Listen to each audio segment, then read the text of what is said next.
It's 2:07 on the John Phillips Show, Talk Radio 790 KABC.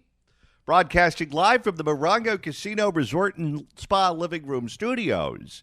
Mr. Randy Wangs at the sports desk in Culver City. John, we've got an update to a story we brought you last week. An arrest has been made in the case of the homeless man that ran over the guy that was helping him in Torrance with his Nissan Altima. They found the guy, and turns out he's got a huge criminal record. Now, a little birdie told me that Jesse Jackson helped them find the Altima. Well, he definitely had the search party out. That was an Altima ALTMA 4899410. Please move it now. You're blocking someone. And this is true, Johnny. It turns out he had ditched the Altima and was driving a completely different car. That was a Chevy Impala, dark blue, 2203180. Please move, blocking the fire hydrant, and that is against the law. And so please move your Chevrolet before it is excised. Let the church say amen. As they say, Randy, all's well that ends well. 800-222-KABC is the telephone number, 1-800-222-5222. It is our pleasure to welcome our next guest to the program. He is the Senior Fellow at the American Federation for Children, the Executive Director of the Educational Freedom Institute, and Senior Fellow at the Reason Foundation. Also, author of the book Mediocrity, 40 Ways Government Schools Are Failing Today's Students, available online at Amazon.com. You can follow him on Twitter at Deangelis Corey. Corey Deangelis, welcome. Hey, thank you so much for having me. So, Corey, it was first day of school this week for LAUSD, and only 500,000 students showed up. That number is way down from where it was just a few years ago, and the downward trend is something that increases every single year. They have not been able to stop the bleeding, the hemorrhaging of the loss of students to other school districts, to charter schools, to private schools, homeschooling, and LAUSD is in full-on panic mode after canceling on-campus instruction for well over a year, closer to 2 or 2.5. LAUSD has now taken the official position, it doesn't matter if your kids are sick, send them to school anyway. We need them on campus. Let's listen to the superintendent, Alberto Carvalho. So for parents, if your child simply has, a mild cold, some sniffles, does not have fever, is not vomiting, please send them to school. If your kid isn't vomiting, send them to school is the position. Quite a departure from where they were during COVID. Yeah, wait, hold up just a second. Wasn't this the same district that had the teachers unions calling for Medicare for all, a wealth tax, and police-free schools before they could reopen the institutions? I mean, the reality is they just see kids as dollar signs, and the tables have turned because families have fled LAUSD, and they're starting to realize that, well, they're missing out on a lot of the money. They spend over $21,000 per student per year. So their plan to extort taxpayers for COVID relief worked in the short run, but it's now backfiring on them. And now they're begging kids to go back to the public school system that failed them for so long. And look, the parents who switched to charter schools and to homeschooling, a lot of them aren't coming back. If the begging doesn't work, when do the threats start? Yeah, I mean, that's probably the next they'll probably try to outlaw their competition. They already do that, right? They already tried to, during the COVID period, I think California actually did pass a bill to make it illegal for the funding to follow the student to a charter school. And their whole argument was about, well, this is going to defund the public schools and, it's going to hurt the kids who remain in the school system that is closed. Which didn't really make any sense. But in that report on safely reopening schools, LAUSD also called for a ban on charter schools, their competition. So, I mean, they don't want any free market pressure to do a better job. They just want to keep the gravy train going with less work and more pay. But human interest doesn't work like that. They need to have bottom-up accountability through school choice. And Other red states are passing even more radical forms of education freedom in the form of vouchers and education savings accounts. California, thankfully, at least has charter schools and magnet schools, but it should take the next step and just fund the student directly and allow parents to choose institutions that meet their needs and align with their values.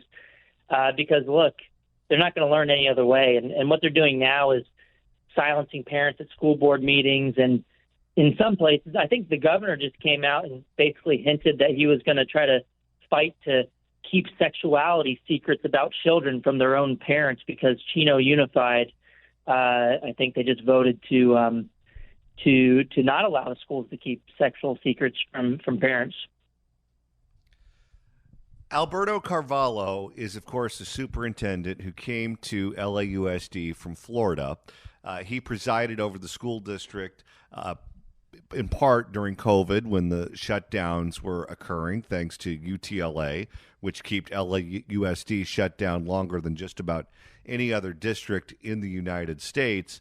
Then, after they reopened for on-campus instruction, UTLA shut them down again, this time for 3 days, in solidarity with the classified staff who was going on strike, trying to get higher wages and better benefits. The classified staff ended up getting everything they wanted. The teachers didn't even have to go on strike. Just the pain that they caused the district during the classified strike was enough to bring the district to their knees, and they gave them a bigger raise than the union was even asking for.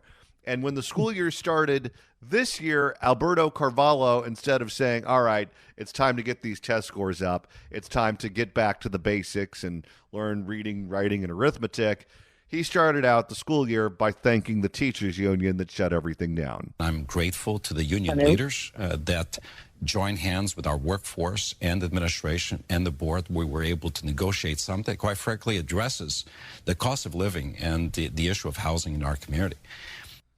He sounds like a hostage. He sounds like someone who has Stockholm syndrome.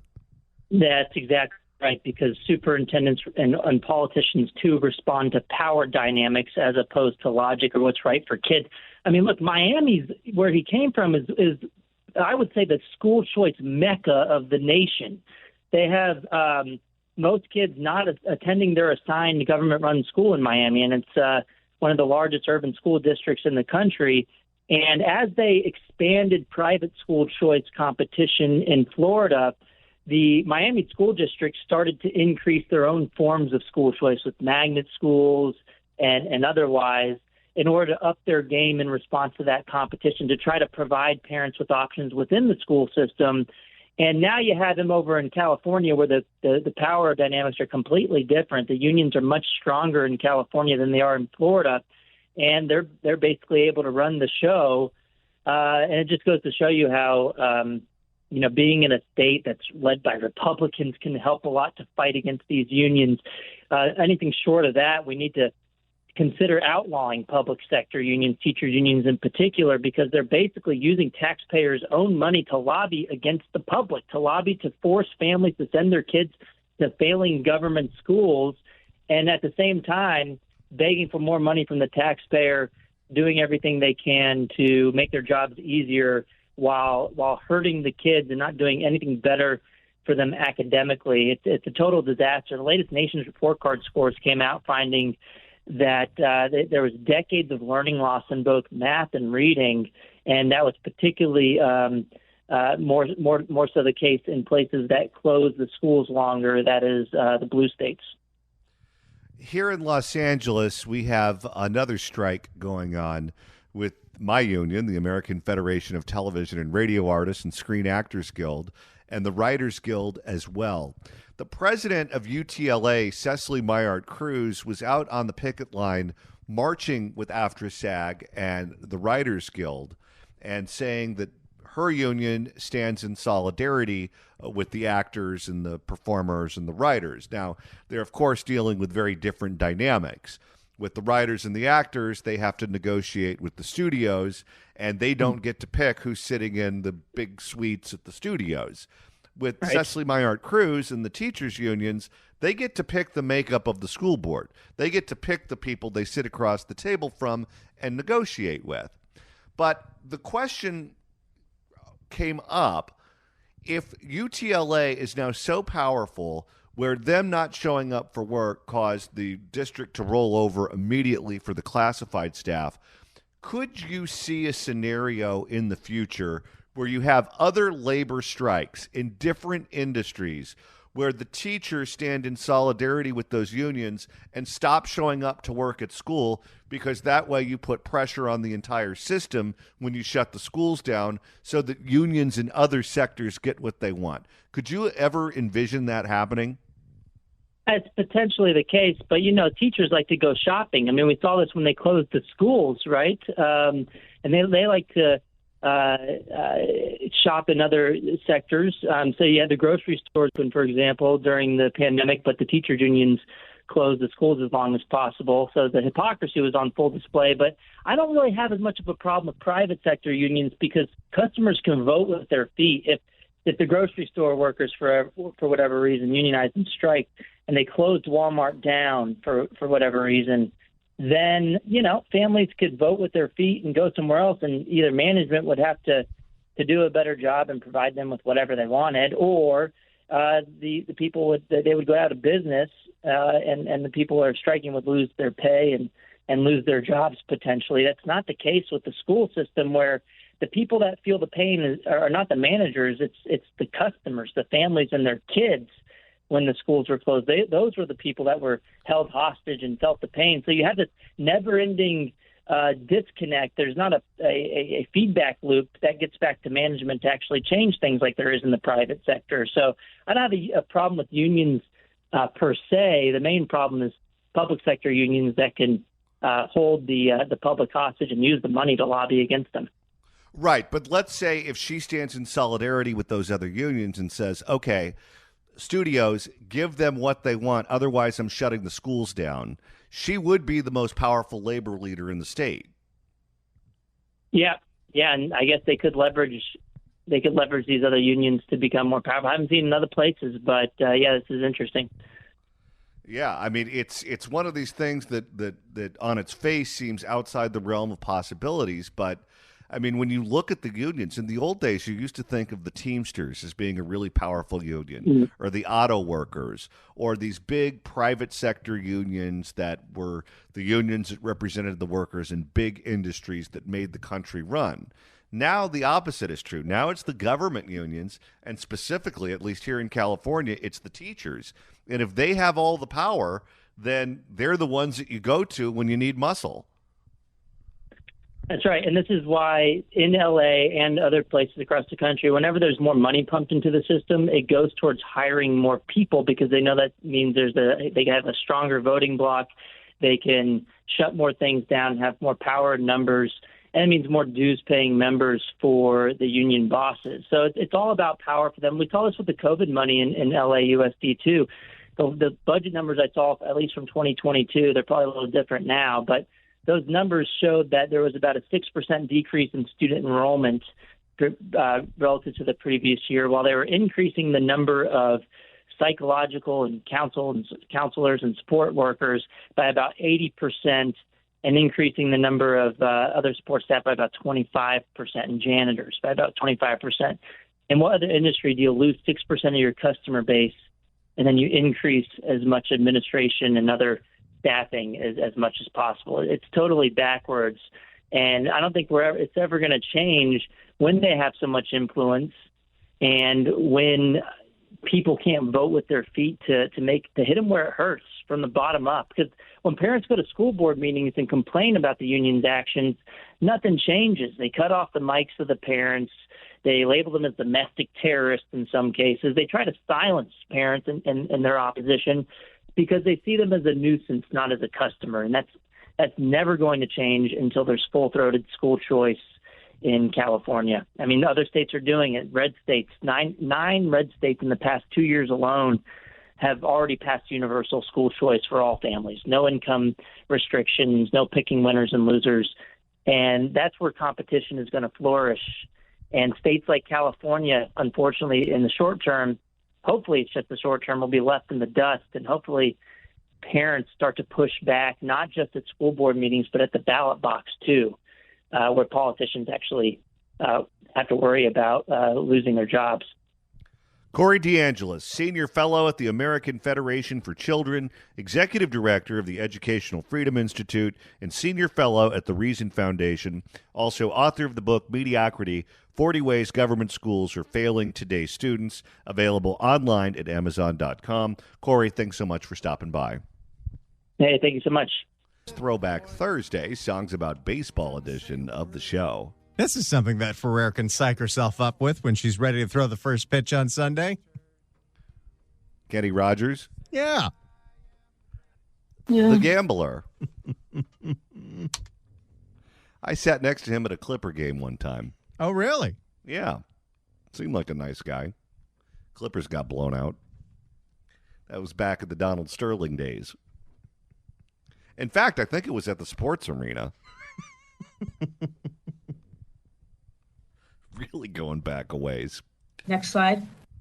If you want to email the show, you can do so at johnnydon'tlikeshow@gmail.com. God, was that a dump.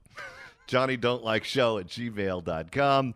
And Randy, if you want to go back and listen to all of the calls the first hour from people who work in retail who talked about getting robbed on an hourly basis, that's not hard to do. That's right. Go to KBC.com, click on podcast, go to the Apple Podcast app, iHeart, Spotify, search for The John Phillips Show, hit subscribe. You can download all the episodes. Search for The John Phillips Show on YouTube. It's easy to share these things with your friends and family all over the place. Blow us up on those charts. But you want to hear these calls because none of those cashiers were dummy. If the cashier is dummy. No, but the woman throwing out the first pitch on Sunday, I can't say the same. The evidence is like crystal clear on that. Throwback Thursday, songs about baseball edition of the John Phillips Show. You ready, Babs? Yeah. What, are you alleging she's going to hit a batter? Hopefully none of them are out. Stay in the dugout, boys. I wouldn't feel safe anywhere near that general area. Next slide. Every once in a while, things go real haywire with that first pitch. Wouldn't that be something? The scale will be, does she do it better than Snoop Dogg did last time? Here's a prediction. I don't even think they bring her out to the mound. I think they bring her about 3 feet in front of the home plate, and she still doesn't make it. No, thank you. 12:40 this Sunday. Maybe the Bluebirds will be out. You never know.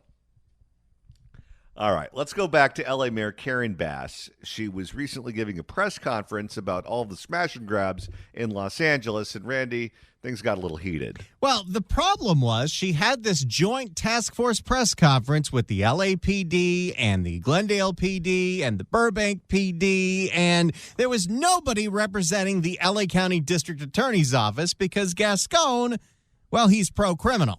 So the first question when we got to Q&A was, how come Gascon's not here if you say you're taking this seriously? Thank you. Mayor, if I may ask a follow-up on this, I note that I don't see the LA County District Attorney here. A lot of people have criticized him for almost incentivizing this for lack of very serious charges for crimes. Let me just say that the purpose of this press conference was really to announce the formation of the task force. The task force is very large, and so we wanted to announce the task force. We wanted to invite residents to participate if they have any information, and we also wanted to provide an update on the crimes that have been taken place. So the task force is very, very large. We didn't have everybody here from the task force. Thank you.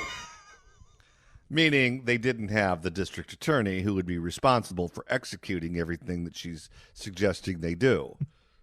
Okay, let's try to ask this another way. What do you say to the millions of Angelenos that believe there is no accountability for these crooks? We live in a place right now where there's talk around no bail. We have juveniles facing light consequence regardless of crime. We have no accountability for people when it comes to items stolen under $1,000. And as we noted, you have the smallest amount of officers that you've had in a generation. Well, go ahead. Task forces before.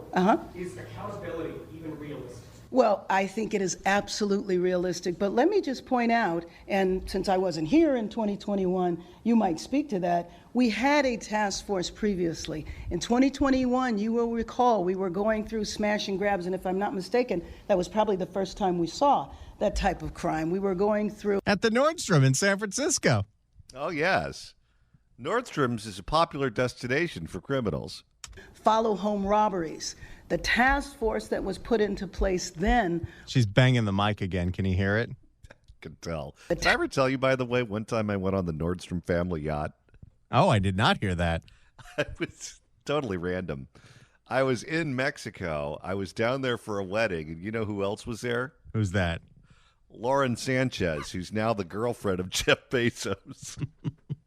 The task force that was put into place then was able to end those crimes. And I would just invite the head of the task force to speak to that if you were involved the last time. So this is not a task force just to sit around and discuss something. This is a task force to apprehend the suspects and to do anything and everything we can to prevent these crimes from taking place. Yeah, but what about the prosecution?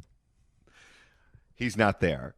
Let me also say that when these real high-end crimes are taking place of purses that might cost $10,000 or $25,000, I don't believe they're being sold in neighborhoods. They're being sold online. And I think all of the actors that participate in this type of criminal activity need to be held accountable.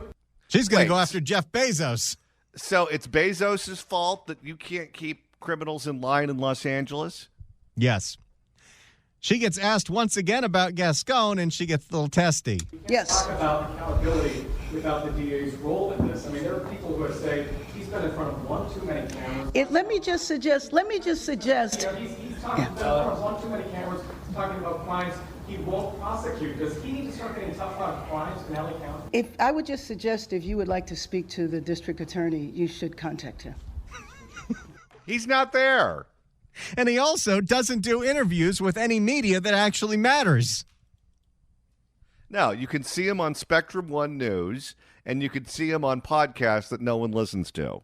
He goes on friendly audiences only, except for the time that he went on the Korean radio station and for some reason thought he needed to wear a mask. Well, because it was a request for George Gascon, I'm sure he thought it was with the North Koreans. Finally, Karen Bass gets asked about our good old favorite, another Gascon thing, Prop 47. In your short time now as mayor, are you starting to notice that maybe it's time the legislature step in and roll back some of these policies, notably Prop 47? I think it's time for the legislators as well as local officials and federal officials to examine reforms that have been instituted to see what impact that they might be having. And absolutely, if adjustments need to be made, if changes need to be made, then I think that needs to happen. I just want to be very clear that when crimes like this take place... She's banging the microphone with every word. She's moving a little bit on it, but given the fact that she's presiding over a city that's in complete chaos right now, this should be a layup. This should be a no-brainer. She should come out strongly against 47. I mean, that's what the mayor in Stockton did after the Sikh cashiers beat up the robber at the 7-Eleven, and that's what we need from Karen Bass. Those cashiers were no dummies. No, they were not. If the cashier is dummy. I just want to be very clear that when crimes like this take place, people have to be held accountable to the full extent of the law. And I don't believe that any... Right now, even if these people were caught, and even if you get them to the fullest extent of what the law says, which is for organized retail theft is 3 years, because it's a nonviolent crime, they will see 0 prison time. They will get kicked down to the jails, and they will get kicked out of the jails because the jails are overcrowded. They will, if they actually get caught and they're convicted, nothing will happen to them. Just keep that in mind the next time you hear the word accountability. And I don't believe that any of the crimes that we have talked about today would result in no bail. People need to be held accountable. They need to be... Yeah, you should check in with the judge on that. People need to be held accountable. They need to be prosecuted to the full extent of the law. And Angelenos need to be made to feel safe. She won't say the word prison. She won't say prison, and we don't need to feel safe. We need to be safe. She gets asked about Prop 47 one more time. Let's see what happens here. Thank you. Mayor Bass, Ted Shannon, NBC4. Zeroing in on Prop 47, which raised the threshold for some of these crimes to be prosecuted as felonies, do you believe this has reduced accountability and emboldened these criminals and thereby reducing the potential effectiveness of this task force by enabling... Do you hear it, Johnny? Oh, yes. There's a siren in the background. What, did another shoe store just get hit? Probably. By reducing the potential effectiveness of this task force by enabling repeat offenders. You know, I definitely think that Proposition 47 and any other reform should be looked at to see the impact. I don't believe that any of these crimes would relate to Proposition 47 since there was nothing that was stolen that was of that small amount. I mean, these were crimes that stole 100,000, 200, 300,000. Those people should not be subject to no bail policy. They should not be subject to any of the reforms that we are referring to. Yes, but they are. Between Prop 47, Prop 57, and good old AB 109, as long as these robberies were nonviolent, these people, even if they pled guilty to every single thing like that guy in Riverside County, they would spend 0 time in a prison cell. So after our conversation with Alex Michelson and after hearing her answer these questions about the smash and grabs in Prop 47 in Gascon, here is my prediction. She clearly understands that what we're doing is not working. She clearly understands that coming out against Gascon or 47 would put her on political thin ice with the left, which is what matters in Los Angeles in 2023, 2024. What I predict is going to happen is that she is going to continue to be this way, wishy-washy, where she makes sense some days but won't come right out and say Gascon needs to go or 47 needs to be repealed. And what will happen is when she terms out of office, she'll say we should have gotten rid of 47 and we should have dumped Gascon sooner. It's going to be too late before she takes the correct position. Oh, But you're she so will- optimistic. She will eventually get there.